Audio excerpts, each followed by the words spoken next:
siguro kulang sila sa staff, and also hindi nila nata-translate into a more understandable mode siguro. Kaya dun sila nagkulang. But yung mga criticisms about yung hindi nabigyan ng abiso yung mga tao, to be honest, Taal volcano is one of the most difficult volcano to predict kung ano yung posible niyang maging actuations in the future. Also, napaka-complex nung tectonic setting niya.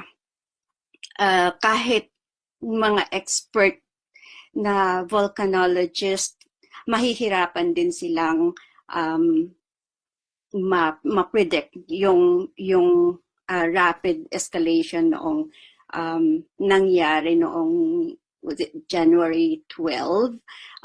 I-explain ko kung bakit mahirap siyang ma-detect.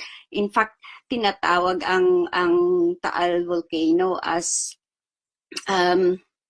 enigma volcano, meaning napaka-unpredictable niya, napaka-mysterious. It's a very mysterious volcano. It's very similar sa volcano na inaaral ko dito sa Italy, which is Campi Flegrei.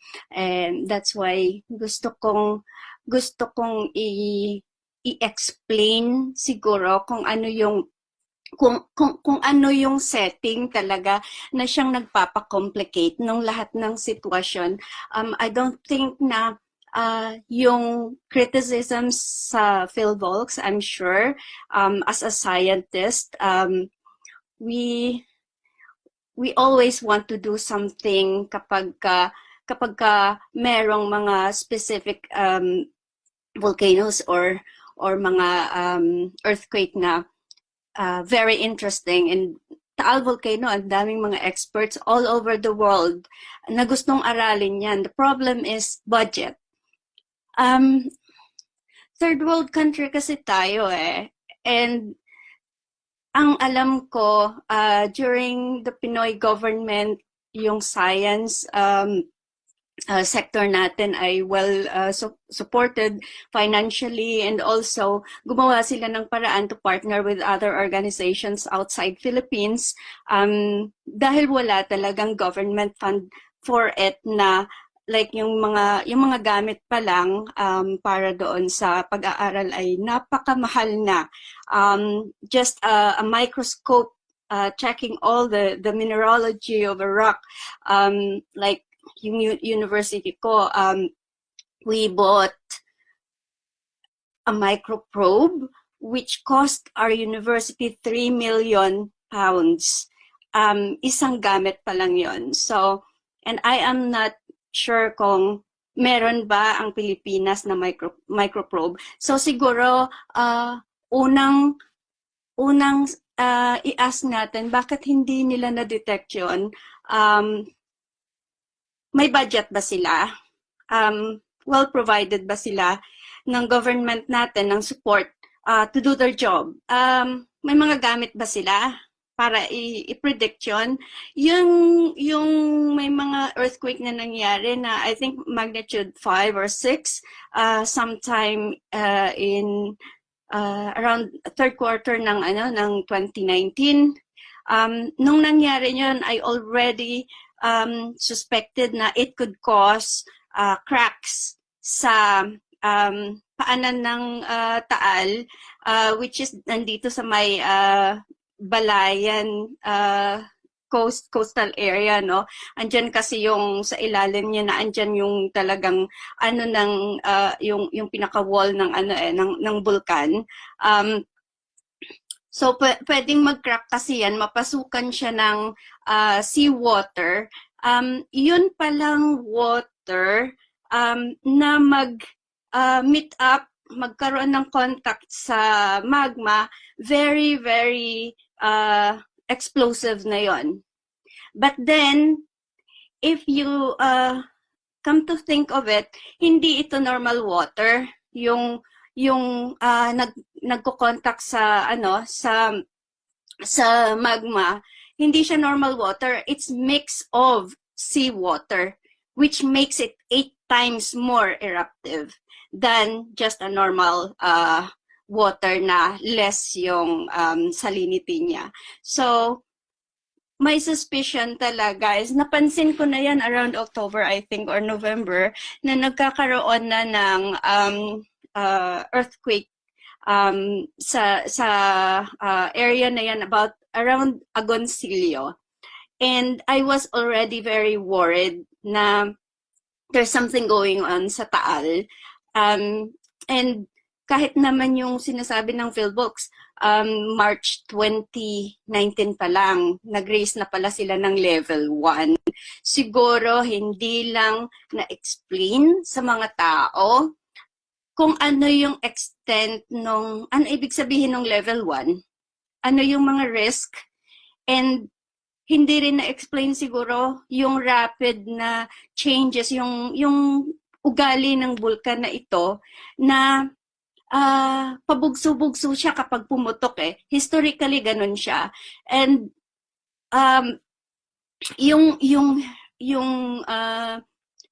history talaga ng bulkan na ito is dati yung ancient putok niya, there were records ng pag-aaral sa rocks around Manila, Cavite area.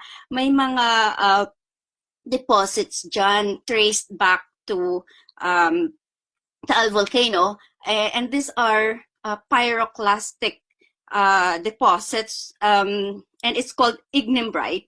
Dacitic siya, meaning napakataas ng content ng magma nito. So, yung wait, let me get a map para maipakita ko kung ano. Ang dami kasing ang alam lang nila yung bulkan ay andito lang sa but let me show you yung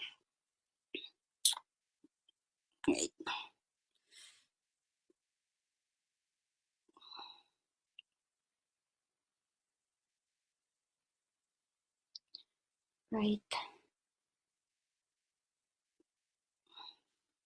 Okay, if you can see andito yung pumuputok sa gitna, yung maliit na parang island dyan. This little island here, no? Dyan pumuputok. Para maliwanag sa lahat, yung bulkan ay hindi lang yan. Ang bulkan ay yung pinaka-extent noong lake.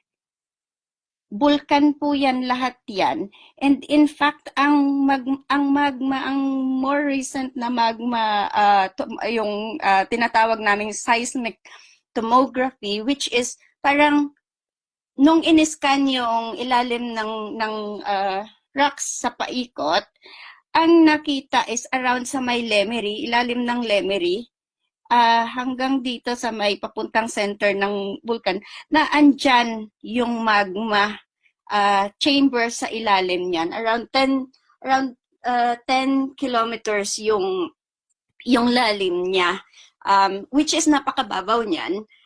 Kung ikukumpara mo sa mga normal na depth ng magma chamber, usually malalim siya eh. Tapos parang wait, i-explain ko sa kung paano nangyayari. Okay, so let me explain kung paano nabuo muna yung yung Taal. Kasi meron tayo ditong subduction zone. Ito yung Eurasian plate. Eurasian plate yan. Okay? Eurasian. Okay. So, Eurasian plate siya. Nagpapailalim siya. Nagpapailalim siya sa landmass ng Luzon. Okay? All the way yan actually sa Taiwan, ano? Hanggang Taiwan yan eh. Ngayon, naputol siya dito. And there's a reason for that because yung Palawan landmass ay binangga niya ito kaya naputol siya. Nagkaroon ng Mindoro dyan. Romblon hanggang Buruanga Peninsula ng Aklan. Kasama yan sa plate ng Palawan. This is Palawan Block na tinatawag. Okay? Kaya naputol yan at dito na yung Negros, dito na ang karugtong niyan sa may yung Negros Trench. Okay? Hanggang papunta na yan ng Mindanao dito. Okay. So, yan yung tectonic settings natin. And, so this is the Mindoro. Merong, dito, fault yan dito because of doon sa pagbangga, no? And, naandito lang yung Taal volcano. So, we have the Taal volcano here. So, paano siyang nabuo? Kapag nagpapailalim kasi yan, yung pinaka-plate niya, yung oceanic plate, iinit yan at around 30 kilometers below, magi-start na siyang tumaas yung temperature at itong bulkan na ito, yung plate nito ay at around 70 kilometers below ground ay nagmelting na siya. So actually mababaw yan, usually 100 kilometers, but this one mababaw yung melting point niya at 70 kilometers lang. And yung melt niya, yun na yung umakyat na naging naging vulkan na siya, marami yung vulkan dito eh. Kasama na ang Pinatubo, okay? So, i-explain ko kung papaano ba yung papaano bang nabubuo yung vulkan. So, noong pumailalim si plate, nagmelting at 70 kilometers depth. Nagmelt na siya dito. Nagkaroon na siya ng melting dito. Tapos, sa itaas ng dito kasi sa sa lupa ng Batangas, Luzon, no? Yan. Ang nangyari dyan is dahil tumutulak siya eh. So ifo-folding niya yung rock na ito, dapat flat siya eh, pero magfo-fold siya and then aakyat na yung magma. Aakyat na siya, paakyat, ano? And then dahil sa pressure niyan, may gas na nadala yan eh. Ang mangyayari, itutulak niya ito ng itutulak yung lupa hanggang sa maging na siya. Magkaroon na siya ng ganun. Okay? Mag-mound na siya.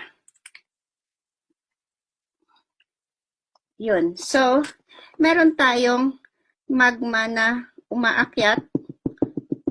Iba't ibang yan eh. Nag-umpisa siya sa 70 kilometer, pero magme-melt siya sa ibang part din, aakyat yan. Tapos, nag-create siya, merong mga kumbaga merong yung bowl, parang bowl siya. Mag-create, magiging, ayaw nang sumulat yung red ko eh. So, magiging na yan, ito na lang, black na lang. So, yung chamber, ito yung tinatawag na chamber. Dito na magpupuling ngayon yung magma. Mag-iipon yan. Kung malaki siya, mas matagal na panahon ang mas matagal na panahon ang time niya para pumutok. Yon. So, in this case, usually yung ancient volcano niya is around nasa 2 times or 3 times bigger yung eruption niya compared to Pinatubo. Yun yung dalawang history niya. Yung una is 140,000 years ago. And the second one, which is 5,380 years ago, yan yung merong rock formations na nakita sa Cavite, sa Laguna, and even sa south of Manila. Yung foundation ng south of Manila is actually made of ignimbrite, which is dacitic in composition, meaning napaka-high ng silica niya. And that symbolizes how strong yung eruption na yon. Kasi yung deposit na to, pag sinabi mong ignimbrite, it's only released by very, very strong eruption. Yung even Pinatubo, hindi siya nag-erupt gaano ng ganyang type ng magma, which ang Pinatubo was andesitic, which is mid-range lang yung content ng silica. Yung old Taal na tinatawag namin, yung ancient Taal, yung kabuuan ng lake, that's a caldera lake. Size is 20 kilometer by 30 kilometer yung length niya. 20 yung width niya, kilometer. So ganun kalaki yan. And sometimes nire-refer namin siya sa society namin as the sleeping giant. And it's in fact listed as a decade volcano, meaning napaka-deadly niya. And dahil napapaikutan siya ng napakalaking population, around 2.5 million within the radius of 30 kilometers from the volcano, and around, I think, 30 million within the 100 kilometer radius. So ganun siya ka-delikado. Now, anong nangyari? After 5,380 years ago, nung pumutok siya, bigla siyang nanahimik. But nanahimik nga ba yung tanong? Because hindi siya naaral mabuti yung ancient history niya eh. Hindi alam kung, basta yung dalawang rock formations lang na yun na nakita, yun lang ang alam about the ancient history nito. May pagputok ba siya na bigger than that? Hindi natin alam, wala ring pag-aaral. So anyways, yung recent na nangyayari ngayon, so nung pumutok itong bulkan na ito, natanggal itong ano niya, nag-cave in ito kasi na-empty na yung yung magma chamber niya. Kaya bumagsak na, nawalan na kasi ng support sa ilalim. Kaya naging lake na siya ngayon. Naging caldera lake na ang tawag dyan. Ngayon, para hindi kayo malito, ang caldera ay big crater. Ang crater maliit. Kung baga sa is platito siya. Yung crater, platito lang siya. Yung caldera, siya yung plato. Okay? And ang caldera, nagagawa lang yan, nangyayari lang yan sa mga super eruptions. So, yan yung kinatatakutan ko, and that's why I'm doing an FB Live now, because I just saw the data nung pamamaga ng Taal right now, yung Lemery, yung Lemery kasi yan nasa south side siya.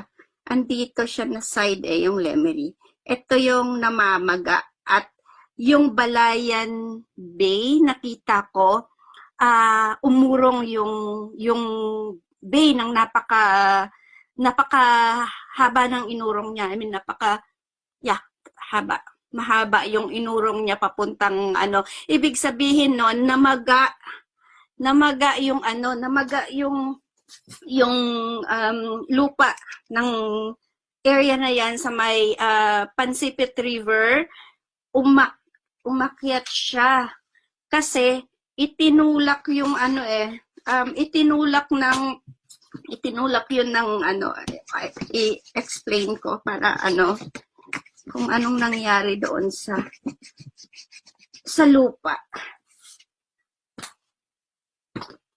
Okay. So kung ito yung Lemery, dito ang Lemery, Pansipit River, ito yung lake, ito po Agoncillo papuntang ano, nandito yung pooling ng ano ng magma sa ilalim. At umakyat ito dahil itinulak siya ng magma. Yung magma kasi may dala yan na napakalakas na power from gas. Parang balon, kapag hinipan mo yung balon, lolobo. Ganon yung nangyayari ngayon. And nakita ko yung data from the satellite feed from my university. Natakot ako yung center ng ano ng island, yun yung tinatawag na crater, main crater, yung sa isla, yung pinanggagalingan ng putok ngayon. Yung nangyari dyan is nagkaroon ng crack dito. And makikita nyo yung shape niya kasi parang paganon, 'di ba? Parang paganon. May rason yan Ito yung karugtong niya dito sa itaas, ano na yan, West Valley Fault. Okay, so it's along the fault yung ano niya, yung pinanggagalingan ng usok. And nakita ko yung side na ito, I think it's facing Agoncillo. Yung mga taga dyan po, please, umalis na kayo sa lugar. Dapat wala ng tao dyan. This wall of the center of the island, Volcano Island, natanggal na po yung ano, yung rock dahil dito sa fissures na ito na pinanggagalingan ng putok. Anytime po kapag patuloy yung movement ng magma paakyat, anytime babagsak ito. And once bumagsak yung part na yan ng ng wall, yan na po yung magdadala ng volcanic tsunami na tinatawag. Ang tsunami po, hindi lang po sa dagat yan nangyayari. Any body of water, including lakes, basta na-disturb ng napakalakas na malaking tipak na bato, magkukos na po yan ng tsunami. So, San Nicolas, Lemery, Agoncillo, what's the other town here? Paakyat po yan hanggang sa Talisay. Anytime po kapag bumagsak ito, madadali kayo ng tsunami dyan. So please, sana wala ng tao dyan. Umalis na po kayo dyan. Delikadong delikado. Wag na po kayong umalis. Dahil once na napigtas po itong wall na ito ng vulkan, magiging open na po yan. Yung kasunod niyan is lava flow na dahil nabuksan na yung bunganga ng vulkan So magkakaroon na kayo ng lava flow dyan, fountaining, lava flow, and also lalabas na yung pinaka-main eruption niya, yung super eruption na niyang mangyayari. Nakikita ko kasi, natatakot ako para sa mga taga Batangas, sa mga taong naandyan pa, kapag patuloy po ang pag-akyat ng magma at sa nakikita ko yung pagga niya ay talagang nasa explosion stage na siya, and if continuous pa rin yung akyat ng magma ay puputok na po yan. It's going to be nuke-like, parang nuclear po yan na sumabog. yan po yung magiging epekto niyan. At ang Taal ay isang complex volcano. Within this island ay napakaraming mini volcanoes within. So may small volcanoes dyan na anytime, just like what happened in 1749, nang pumutok ang island volcano, lahat ng mga may apat siyang crater dyan, pumutok po yun lahat. O di, nako, nag-ingay na yung dog ko. So anyway, so yan po, sana ano.